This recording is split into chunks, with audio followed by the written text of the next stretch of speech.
Hey there, it's your TTS Radio. We present some of the most entertaining stories from Reddit and elsewhere to you. Make sure to subscribe and enjoy the show. What's the scummiest profession? Telemarketer who targets the elderly. Better yet, scam artists who target the elderly with financial scams. I don't know why, but it makes my blood boil to think of someone taking advantage of a sweet old lady like that. It's fucking crazy. The day after my mother turned 60, the house started getting 20 to 30 calls per day, despite being on the DNC list, all from very obvious scam artists. The worst part? My mom had come close to giving them her credit card info. They're literally attacking people at an age where they're very trusting and potentially not all there. I was a telemarketer for a while. I was selling long-distance service before the days of unlimited everything. I sold it to an old lady who obviously didn't really know what was going on. When it came time to transfer her to the verifications team that pretty much just needed her to say yes a couple times to charge her a couple $100, I accidentally disconnected and deleted her info. I was written up and eventually fired for it, but I slept well that night. And how about those Windows support scammers that, primarily, target the elderly, telling them their computer is infected and they're calling to help out, for the low price of $189.95 and full access to your PC. The tech support scammers. Hello, I am calling from Windows. A friend's elderly father was taken for thousands of dollars by these scum. TV doctors that use their medical degree to sell herbal supplements. Like Dr. Oz and his weekly Fat Buster supplement and pseudoscience that does actual harm. Dr. Oz is a legitimate doctor, too. That's what makes him all the more repulsive. He knows better, he just doesn't care because there's more money in scams. The fact that he goes by the name of fiction's greatest scam artist is either ironic or insulting, I'm not even sure. Psychic mediums like that Derek Ogilvy bastard, cashing in on people's sorrow in their most vulnerable of times. Scientology recruiters.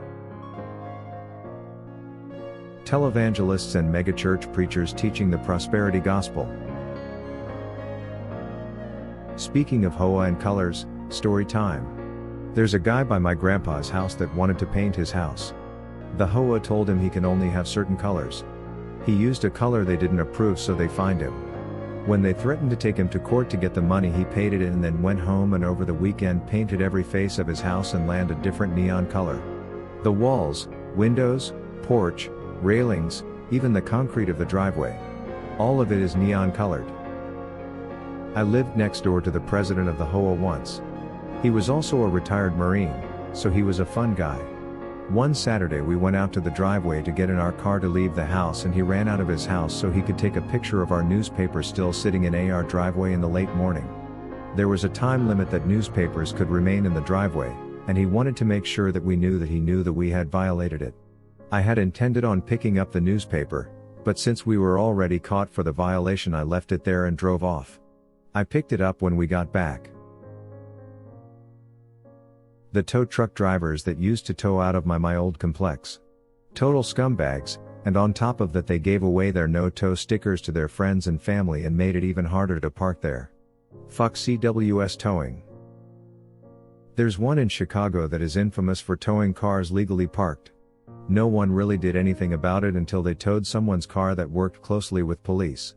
They were finally cited by police. These guys are scumbags for sure. I'm from the Chicagoland area and have read a few different articles about Lincoln towing. They towed this family's car that was apparently parked 2 buildings down from their residence. Funny thing was, only the husband drives the car and he was out of the country when the car was towed and had definitely parked it behind her complex. Turns out Lincoln towed it anyways, even though they had permission to park it behind their complex. Google Maps even shows the car being in the spot where it was parked by the husband. Went to my girlfriend's new condo last week. She had been there all of 2 nights and I was her first guest she had ever had over. My car was parked in a guest spot about 15 feet away.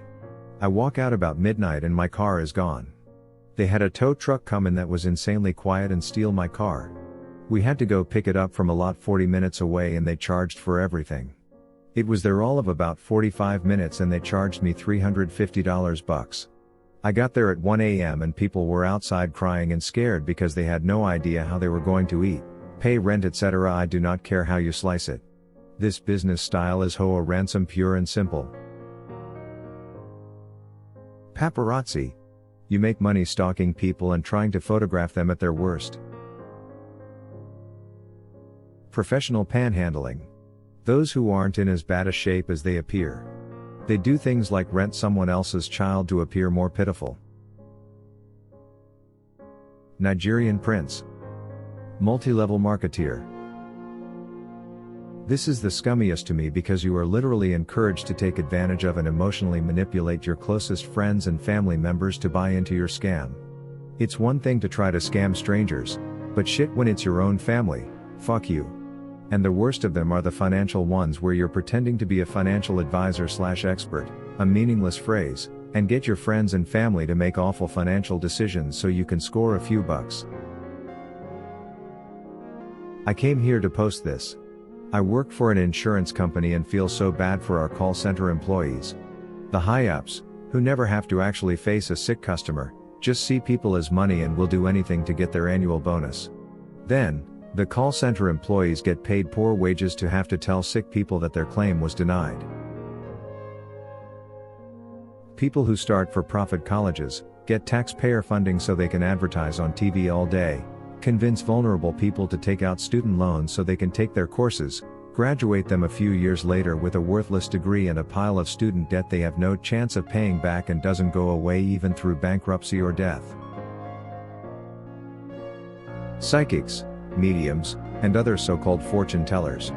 It takes a special kind of person to look at someone who is vulnerable, in serious emotional pain, and think, I bet I can exploit this to take their money. They're one of the worst kinds of predators ever. It's not the profession, it's the person. A good salesman takes the time to understand the customer's needs, then suggests a product that accurately meets those needs. A bad salesman uses psychological warfare to make a customer feel good about spending way too much money on crap they don't need. A good lawyer has a passion for justice, and helps people who have been unfairly accused or sued. A bad lawyer is a thug with a law degree who uses the law as a weapon. A good cop tries to protect good people from bad people, using effective strategies, appropriate for the situation. A bad cop is a thug with a badge who wants to dominate and intimidate everyone, good or bad. Anyone that works at TMZ. The people who came up with the idea to charge $10+ processing or additional fees when buying tickets online. Debt collection agencies.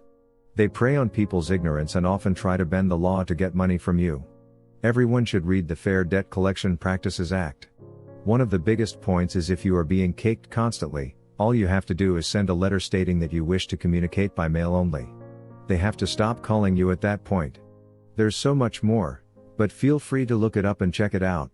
I'm on mobile, and heading back to work, so I can't link it. TV news. I worked as a photojournalist in a news helicopter in Houston. We were responding to a drowning when the assignment desk came over the radio and said, "Oh, they revived him.